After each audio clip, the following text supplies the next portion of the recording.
Hello everyone, good morning and welcome to our channel. In this video we shall discuss the daily editorial analysis of The Hindu. चलिए आज का 8 मई का newspaper उठाते हैं, देखते हैं कौन कौन से एडिटोरियल्स आपको पढ़ने चाहिए। सबसे पहली चीज तो ये देखिए कि toxic disaster, slow but steady, conducting elections during a pandemic, India needs to enact a COVID-19 law. Will this headline make you read this story? ये सारे के सारे headlines will not make you read the story. Most important editorials जो आपको आज पढ़ने चाहिए वो है ये दो। इससे ज्यादा अगर आप पढ़ते हैं तो मैं कहूंगा कि आप स्मार्ट वर्क से थोड़ा सा दूर जा रहे हैं। सो मेक श्योर कि आप इन दो एडिटोरियल्स के ऊपर फोकस करें। The first one is, should health care be a fundamental right? A very prospective question. आप मान के चलिए GS2 में इसकी लाइंस के ऊपर मेंस के अंदर सवाल बन सकता है। मैं होता तो जरूर इसके ऊपर एक सवाल बनाता इस बार, समवॉट रिलेटेड टू दिस, और कह लीजिए कि somewhat on the lines of this, या सेम टू सेम। दूसरा एडिटोरियल बहुत ही प्लेन एंड सिंपल है, लेकिन क्या है कि बहुत सारे बच्चे अभी एसेज की प्रैक्टिस नहीं कर रहे हैं, तो उस वजह से आई जस्ट वांट कि इस एडिटोरियल को हम कवर करते हुए आप लोगों को एसे की प्रैक्टिस भी करवा दें। चलिए आगे चलते हैं, शुरुआत करते हैं सबसे पहले एडिटोरियल के साथ। The first editorial is, should health care be a fundamental right? अब ये बेसिकली दो व्यक्तियों का एक इंटरव्यू है, उनके एक्सर्प्ट्स हैं। पार्ले का जो ये नॉट पार्ले जी बट ये जो पार्ले सेक्शन आता है द हिंदू के अंदर, उसमें बेसिकली दो लोगों का इंटरव्यू लिया जाता है। इस बार Abhay Shukla ji is the national convener of Jan Swasthya Abhiyan, and T Sundaraman ji, he is former executive director National Health Systems Resource Centre. Now जो भी इस पूरे इंटरव्यू के अंदर, जो भी एक्सर्प्ट के अंदर से जो मेजर चीजें निकल कर आई हैं वो मैं आप लोगों के लिए यहाँ लेके आया हूं। सबसे पहली चीज, first and foremost thing, the centre and the states need to cooperate on funding. Funding में कोऑपरेट कीजिए, लेकिन हेल्थ को स्टेट सब्जेक्ट ही रखिए, ये बात कहता है ये editorial. This is one suggestion. Apart from that what it says is कि इंडिया ने आज तक कभी भी 2% से ज्यादा जीडीपी का जो है हेल्थ केयर के ऊपर खर्चा नहीं किया। To be honest, it is somewhere around 1.3% या हद से हद 1.6% के आसपास तक जाता है। And health care facilities across the country, they have different levels of efficiency and sufficiency. तो कैपेसिटी की अगर मैं बात करूं, एफिशिएंसी की बात करूं, तो अलग अलग देश के अलग अलग हिस्सों में जो है वो लेवल्स अलग अलग हैं। इवन पर्टिकुलरली अगर आप बात करें तो कोविड-19 के चलते हुए जो बेस्ट सिस्टम्स वाले स्टेट्स हैं, चाहे केरला की बात करें, आप तमिलनाडु की बात करें, वहां पे भी हालात जो है हिला दिया है उस पूरे सिस्टम को कोविड-19 ने। तो ऐसे में आप चाहे कोविड-19 के लिए प्रिपेयर हो या ना हो वो बात दूसरी है, लेकिन हमारे को हेल्थ केयर सिस्टम से रिलेटेड, क्या हमें हेल्थ केयर सिस्टम का जो स्टेट का पर्सपेक्टिव है उसको बदलना होगा? क्या हमें स्टेट को जो है स्टेट को क्या health care a fundamental right declare करना होगा? देखिए, right to health, right to health या हेल्दी लाइफ, वो तो है फंडामेंटल राइट, लेकिन health care right fundamental right नहीं है। इस चीज के ऊपर ये चर्चा करता है editorial. Now, one of the most positive impacts of this otherwise damaging pandemic, sarcasm, it has opened the eyes of people to the importance of universal and robust public healthcare services, particularly primary health services, primary health care की तरफ कुछ आंखें खोल दी। और ये आंखें खुली भी क्यों हैं? खुली भी इसलिए बिकॉज अब सबसे ज्यादा जो है ना मिडिल क्लास लोग जो कि अर्बन सेटअप्स में, सिटीज में जो रह रहे हैं, उनको सबसे ज्यादा खतरा हुआ है इस पेंडेमिक की वजह से। उस वजह से अब आप इस मैटर को हाई प्रायोरिटी के साथ देख रहे हैं, और दिस इज समथिंग जो कि थोड़ी दुखद है सिचुएशन ऐसी सोसाइटी के अंदर, भारत जैसी सोसाइटी के अंदर, जहां हम इगैलिटेरियनिज्म की बात करते हैं, इगैलिटेरियनिज्म की। लेकिन हमें एक चीज समझनी होगी, वो ये कि this notion of right is different from a commodity जिसको आप बाजार जाके खरीद सकते हैं। फॉर एग्जाम्पल, अभी तक अगर हम बोलें तो हम हेल्थ केयर को कमोडिटी के तौर पे कंसिडर कर रहे थे, नॉट एज अ राइट। हाँ, इन क्लासिकल इकोनॉमिक टर्म्स उसे पब्लिक गुड बोला जाता था with a very high degree of externality. High degree of externality का मतलब यह है कि बहुत ज्यादा उसके आउटकम्स बहुत ज्यादा जो है वो इसको असर डालने वाली चीजें बहुत ज्यादा हैं, इसके इम्पैक्ट डालने वाली चीजें बहुत ज्यादा हैं। तो basically high degree of externalities के साथ ये एक पब्लिक गुड कंसिडर किया जाता था, और गुड जो है वो कमोडिटी होती है। इसको राइट अधिकार नहीं समझा जाता था। ये सोच बदलने की बात कर रहा है ये editorial. It is not enough to provide a minimalistic health care. आप ये कहें कि सारा का सारा हेल्थ केयर जो है प्राइवेट सेक्टर जो है वो संभाल लेगा, है ना। एंड उसके लिए हमने आयुष्मान भारत, प्रधानमंत्री जन आरोग्य योजना ये भी शुरू कर दी। लेकिन बाकी की सारी चीजें जो है, रेजिडुअल मैटर जो है वो हम संभाल लेंगे। रेजिडुअल मैटर जो है स्टेट संभाल लेगा, बाकी बचा हुआ स्टेट संभाल लेगा। मतलब आप मिनिमलिस्टिक हेल्थ केयर अपने पास रखें, बाकी सारा का सारा आप मार्केट के ऊपर छोड़ दें, ऐसा नहीं चल पाएगा। A huge price is paid for doing so. Everybody has paid this price, लेकिन पुअर गरीब आदमी ने इसकी प्राइस, इसका खामियाजा ज्यादा भुगता है। Very we what we need is, we need a very good surveillance, disease surveillance, जिसमें आप नॉट जस्ट, अब कोविड 19 की चर्चा चल रही है, तो दैट डजंट मीन कि सिर्फ और सिर्फ कोविड 19, टीबी है, एड्स है, उसके अलावा we have malaria, we have deadly diseases. TB और मलेरिया डेडली डिजीजेस में गिना जाता है। Dengue for example is a deadly disease in India. So ऐसे डिजीजेस के ऊपर हमें खास सर्वेलेंस रखनी पड़ेगी और basic integrated primary health care system create करना पड़ेगा। ये जो integrated health care primary health care system है, इसमें आपको क्या करना है, इसमें आपको सोसाइटी को प्राइमरी हेल्थ केयर के साथ जोड़ना है। पीएचसी, मैं आगे पीएचसी भी लिखूंगा, तो उसका समझ आना जी कि ये प्राइमरी हेल्थ केयर का मतलब है। तो प्राइमरी हेल्थ केयर बेसिकली, या 1 डिग्री जिसको लिख देते हैं, तो प्राइमरी हेल्थ केयर की जरूरत कहाँ है, एक्चुअली है क्या कि हमारा प्राइमरी हेल्थ केयर सिस्टम वैसे तो अगर देखा जाए तो काफी अच्छा था इस मामले में, लेकिन दिक्कत ये आती है कि हमारी जो पेनिट्रेशन है of this primary health care, penetration और उसके बाद एफिशिएंसी, वो बहुत कम है।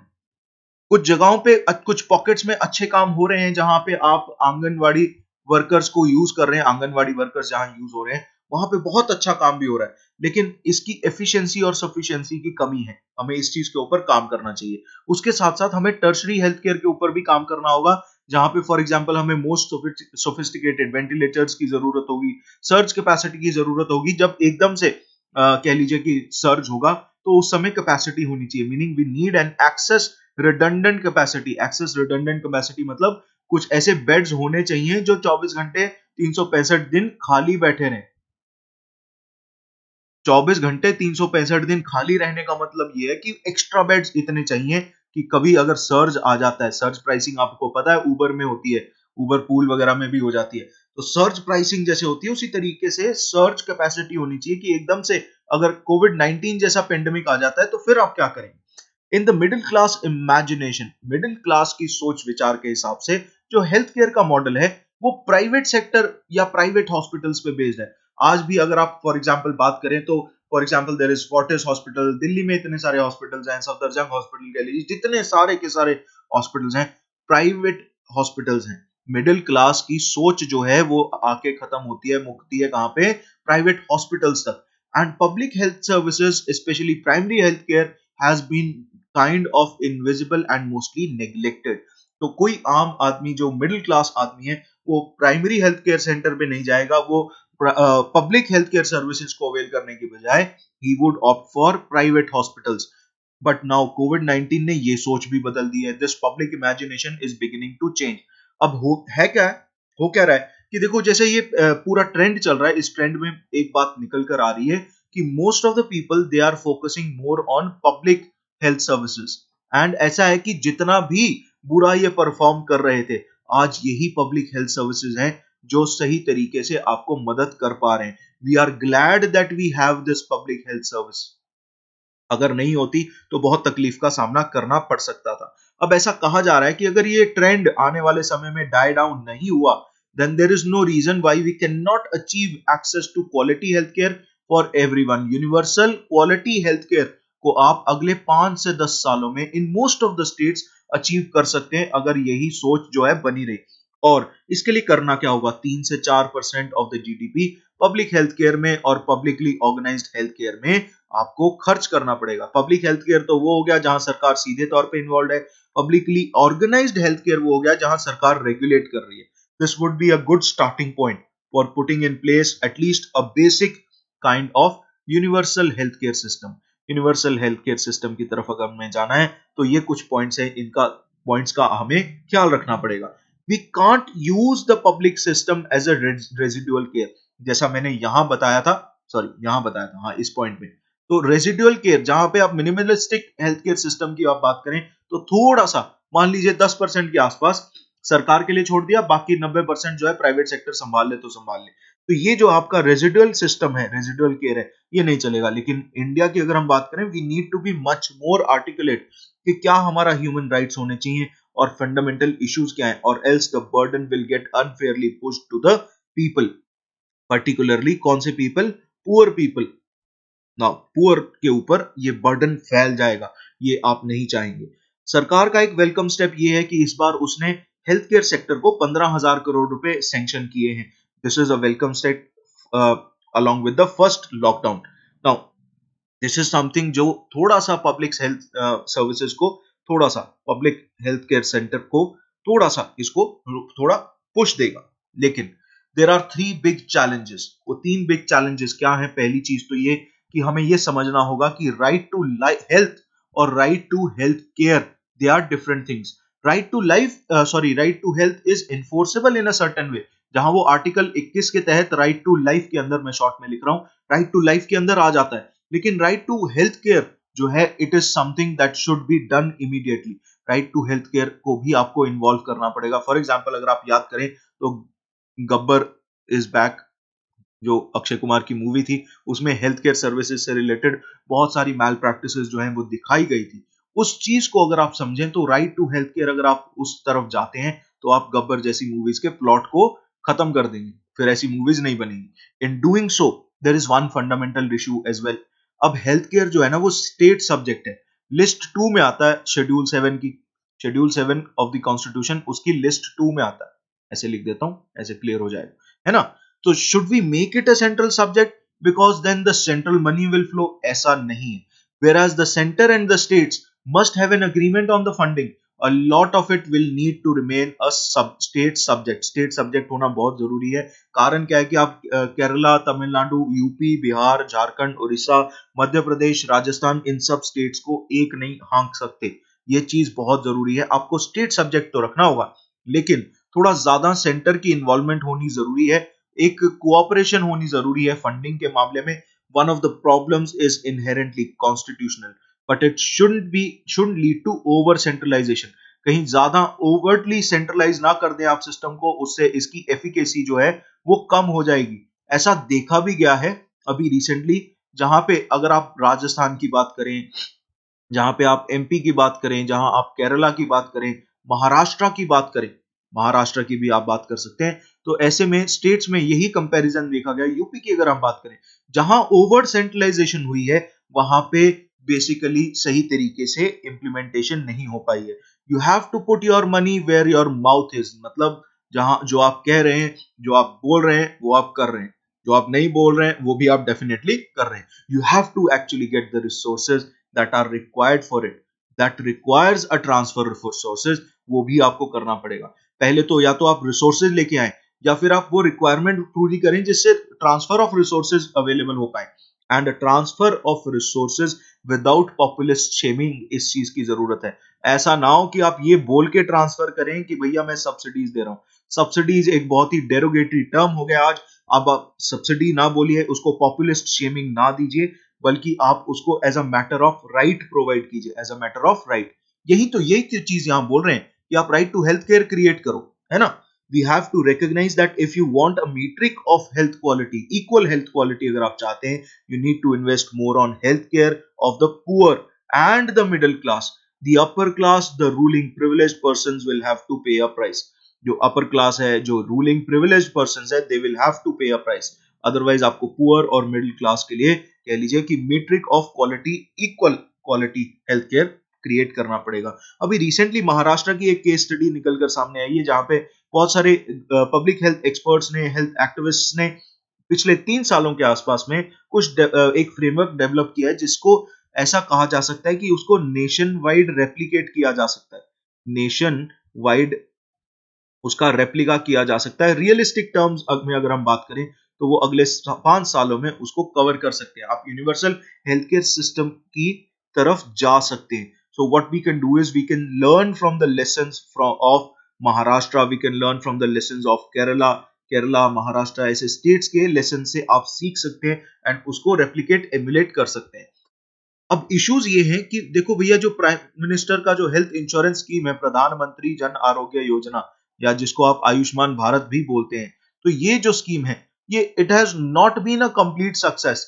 ये कोशिश क्या कर रहा है कि लोगों को, people to have access of insurance cover, ताकि वो प्राइवेट हॉस्पिटल्स में ट्रीटमेंट करा सकें। ऐसा देखने में आया है, क्या देखने में आया है, it is only the high charging patients without insurance cover that are using the private sector. तो प्राइवेट सेक्टर को सिर्फ और सिर्फ जो हाई चार्जिंग पेशेंट्स हैं, जिनके पास इंश्योरेंस कवर नहीं भी है तब भी वो पैसा पे कर दें, वो लोग प्राइवेट सेक्टर को ज्यादा प्रेफर कर रहे हैं। दैट मीन्स जो आपका पब्लिक सिस्टम है, with all its problems, it has risen to the occasion, particularly COVID-19 के चलते हुए।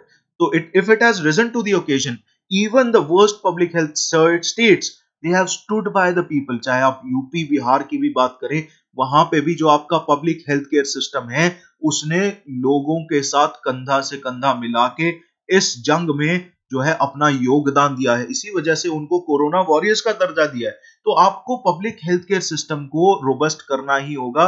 अगर आप प्रधानमंत्री हेल्थ इंश्योरेंस को सही तरीके से इंप्लीमेंट करना चाहते हैं, तो आप ये पुश मत कीजिए कि आप इंश्योरेंस इसलिए ना दीजिए जस्ट बिकॉज कि आप प्राइवेट सेक्टर की तरफ जो है आप रश बढ़ाना चाहते हैं। आप रश जो है, जो पब्लिक की तरफ जा रहा था, उससे निकाल के आप उसको प्राइवेट की तरफ जाना भेजना चाहते हैं। ये मत सोचिए, ये गलत सोच हो जाएगी। यही चीज यहाँ पे एडिटोरियल में, यहाँ पे इस इंटरव्यू के दौरान बोली गई है।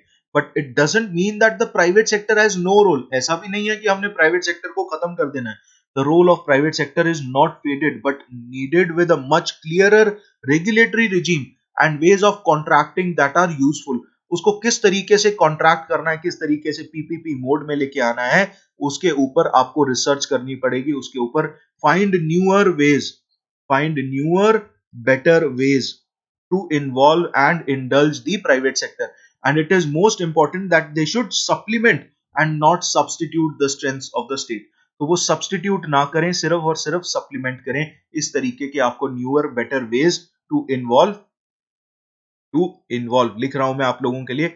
अगर मैं लिख रहा हूं तो आप भी लिख लीजिएगा, involve private sector, involve private sector. So this is the entire scenario जो इस एडिटोरियल में बात की गई है। चलिए moving on to the next editorial, water wisdom during a pandemic. Now this editorial talks about कि किस तरीके से आज कोविड-19 के चलते हुए वाटर विजडम जरूरी हो गई है। Water wisdom during a pandemic, with pandemics shadow over the economy. ये थोड़ा इसको काट देते हैं, ये पिछले एडिटोरियल में से रह गया। चलिए कोई बात नहीं। Now more awareness is needed on climate resilient actions like protecting carbon sinks. अब कार्बन सिंक्स का अगर मैं एक रीसेंट एग्जांपल दूं, जो आपको मेरे पिछले वीकली करंट अफेयर सीरीज में भी मिल जाएगा, जो मेरा लास्ट वीक का करंट अफेयर्स था, संडे के संडे जो हम लेके आते हैं, उसमें आपको पीटलैंड्स के बारे में बहुत सारी इंफॉर्मेशन मिलेगी। मेक श्योर कि आप उस वीडियो को इसके बाद जरूर देखिएगा। मैं लिंक जो है उस वीडियो का link, weekly current affair series का, उस प्लेलिस्ट का भी लिंक डाल दूंगा। वीकली करंट अफेयर सीरीज जो हमारी चल रही है, एंड बहुत जल्दी I will be coming up with a brand new episode of historical underpinnings of Indian constitution, जहां पे हम कंपनी रूल को खत्म करने के बाद आगे बढ़ेंगे। सो मेक श्योर कि आप उसको भी देखिएगा।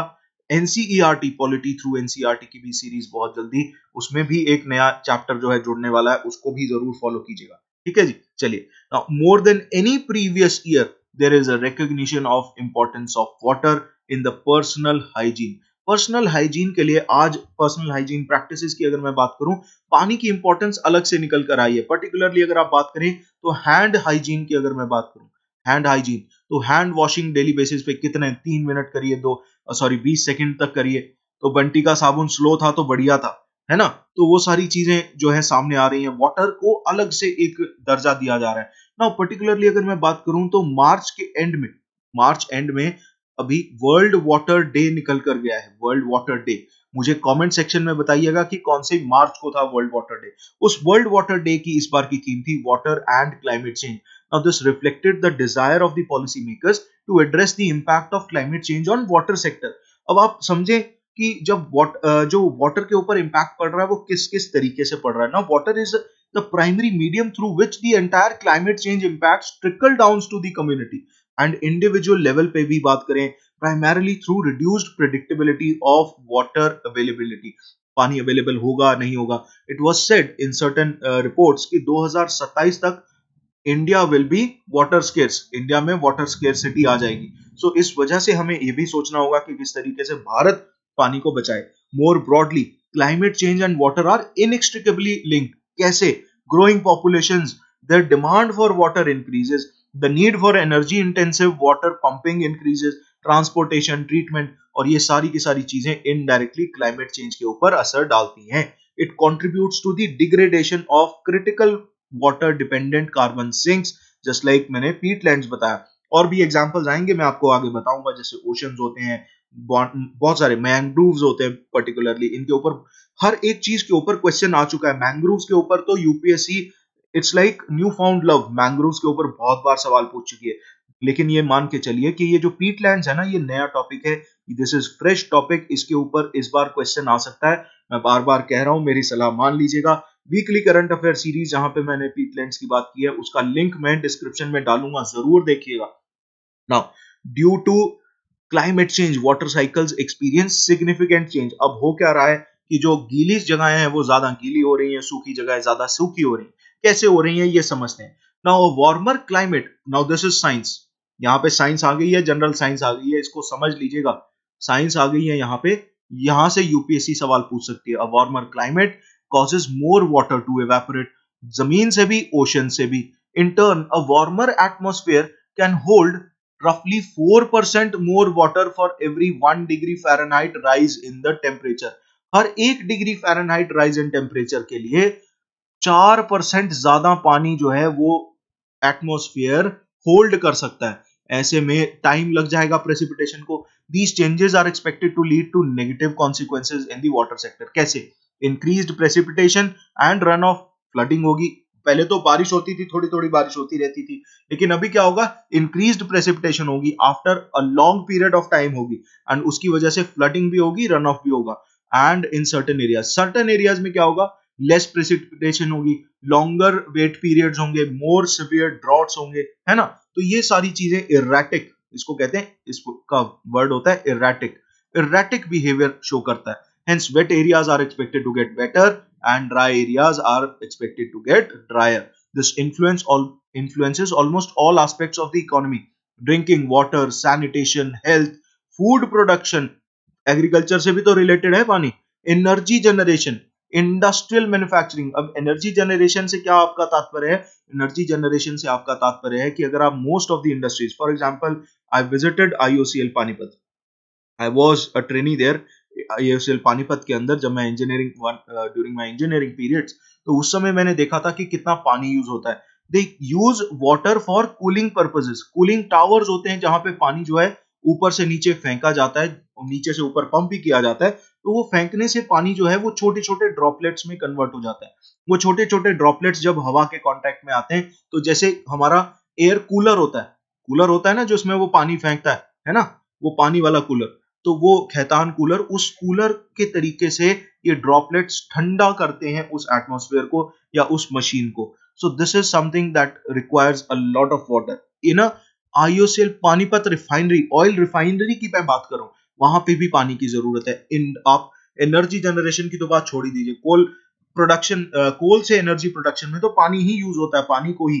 Water is turned into steam. कोयले को हीट करते हैं, उससे पानी को स्टीम में बदला जाता है. उस स्टीम को प्रेशराइज्ड स्टीम में कन्वर्ट करते हैं, हाई प्रेशर स्टीम कर देते हैं, एचपीएस कर देते हैं, और हाई प्रेशर स्टीम को टरबाइन के ब्लेड्स के ऊपर फेंकते हैं, जिससे वो ब्लेड्स रन करना शुरू कर देते हैं, और जो वो रन करते हैं तो उससे बिजली प्रोड्यूस होती है. इन कोस्टल एरियाज जहां पे अब more fresh water is removed from the rivers and aquifers, salt water will move farther upstream into the river mouth and the aquifers. इसकी वजह से जो उनके पास लिमिटेड फ्रेश वाटर अवेलेबल है ऑन द कोस्ट, वो भी और लिमिट हो जाएगा, उसके ऊपर भी प्रेशर आ जाएगा. Forcing water managers to seek costly alternatives like desalination plants. तो अब अगर डिसैलिनेशन प्लांट्स की तरफ जाएंगे तो वाटर विल गेट कॉस्टलियर, पानी महंगा हो जाएगा, और फिर आप यूनिवर्सल ड्रिंकिंग वाटर सप्लाई की तरफ नहीं जा पाएंगे. Water is a common pool of natural resources. Common pool of natural resources का एक हिस्सा है that sustains ecosystems, biodiversity, food security, economies, society. Hence, its judicious use with balancing multiple water needs is significant. Developing countries like India, हमारे यहाँ पे large population होती है which depends on climate sensitive sectors like agriculture, fisheries, forestries for its livelihood. तो ऐसे में पानी की इंपॉर्टेंस और ज्यादा बढ़ जाती है भारत जैसे देशों के अंदर. India has come up with climate change adaptation and mitigation strategies, जिसके अंदर national action plan on climate change निकल कर आता है. इसके अंदर 8 नेशनल मिशन हैं, जिसमें से एक है वाटर मिशन. वो 8 नेशनल मिशन कौन से हैं, मुझे लिस्ट जो है आप कमेंट सेक्शन में बताइए. कमेंट्स में बताइए मुझे कि वो 8 मिशन कौन से हैं. ठीक है जी. However, effective policies need support of local governments. अब यहां पे भी आपको डिसेंट्रलाइजेशन करना पड़ेगा, फेडरल स्ट्रक्चर का यूज करना पड़ेगा. फेडरल स्ट्रक्चर तो एक तरफ, डिसेंट्रलाइजेशन एक तरफ. नाउ decentralisation is a technical term और एक जनरल टर्म है. वहीं अगर आप फेडरलिज्म की बात करें तो फेडरलाइजेशन या फेडरलिज्म अगर है तो वो एक स्पेसिफिक टर्म है डिसेंट्रलाइजेशन की, जहां पे आप सेंटर और स्टेट्स के ताल्लुकात की बात करते हैं. लेकिन अगर आप सेंटर, स्टेट, पंचायती राज इंस्टीट्यूशंस या फिर अर्बन लोकल बॉडीज, फिर उसके बाद लोकल यूनिट्स और एनजीओज, इन सब चीजों की बात करते हैं तो वहां पे जाके आपकी डिसेंट्रलाइजेशन आ जाती है. ये जनरल चीज है. Water resources planning must be given due consideration while dealing with climate impacts. अब जैसे टैंक्स हैं, पॉन्ड्स हैं, they can store and recharge excess rainwater to the aquifers. Their rejuvenation या उसको desilting भी कहते हैं. It facilitates floods and drought management. तो आप इसको targeted approach के साथ टैंक्स एंड पॉन्ड्स को maintain करना शुरू कीजिए. We need to revisit our rich tradition and culture of water wisdom in water resource management. Particularly अगर आप बात करें तो ancient time से अगर जरूरत पड़े तो आईवीसी की टेक्नोलॉजी को यूज करो, लेकिन किसी तरीके से आप एंशिएंट रिच ट्रेडिशन और कल्चर को, वाटर विजडम वहां से उठाइए और आज यूज करना शुरू कीजिए. We need more public awareness on the need for climate resilient actions including protecting our carbon sinks. जैसे मैंने बोला था एग्जांपल्स आएंगे, ओशंस, वेटलैंड्स, पीटलैंड्स, मैनग्रोव्स. मैंने देखो सारे नाम लिए थे, वेटलैंड्स नहीं लिया था. वेटलैंड्स के ऊपर सवाल आ चुका है, मैनग्रोव्स के ऊपर बार बार सवाल आता रहता है. इस बार आई एम एक्सपेक्टिंग के पीटलैंड्स के ऊपर सवाल आएगा. It has been in news particularly इस वजह से. Adopting climate smart agriculture techniques. तो क्लाइमेट स्मार्ट एग्रीकल्चर एक इनिशिएटिव भी है. कमेंट सेक्शन में मुझे बताइएगा क्लाइमेट स्मार्ट एग्रीकल्चर या क्लाइमेट रेजिलिएंट एग्रीकल्चर, इसके ऊपर कोई इंटरनेशनल कन्वेंशन है क्या? अगर कोई इंटरनेशनल कन्वेंशन है तो मुझे कमेंट सेक्शन में बताइएगा. Otherwise I am going to cover that climate smart agriculture, climate resilient agriculture international convention in our this weeks. इस हफ्ते की जो हमारी वीकली करंट अफेयर सीरीज है उसकी वीडियो के अंदर मैं उसको कवर करूंगा. उस लेक्चर को ध्यान से देखिएगा. रेन वाटर हार्वेस्टिंग आपको करनी चाहिए, अर्बन एरियाज में पर्टिकुलरली कीजिए. अर्बन एरियाज में जहां पे आपको वाटर की जरूरत ज्यादा है, आप तो वॉशिंग वगैरह पर्पजेस के लिए अगर कपड़े वगैरह धोने तो उसमें आप वो पानी यूज कर सकते हैं, है ना. तो उस पानी को यूज कर सकते हैं आप, उसकी स्टोरेज कर सकते हैं. वेस्ट वाटर को रीयूज कीजिए किसी तरीके से. Judicious use of water should be generated and inculcated in each citizens lifestyle. तो ये चीजें अगर आप करते हैं तो पानी की स्कैर्सिटी को आप भरपूर तरीके से पूरा कर सकते हैं. ठीक है जी. सो आज इस वीडियो एनालिसिस में, इस हिंदू एडिटोरियल एनालिसिस में इतना ही. हाँ, जाते जाते एक चीज आपसे विनती करना चाहूंगा, अपील करूंगा हम्बली दैट इस वीडियो को लाइक जरूर कीजिएगा, शेयर कीजिएगा अपने दोस्तों के साथ, मित्र बंधुओं के साथ, सखी सहेलियों के साथ, and subscribe to our channel if you haven't already.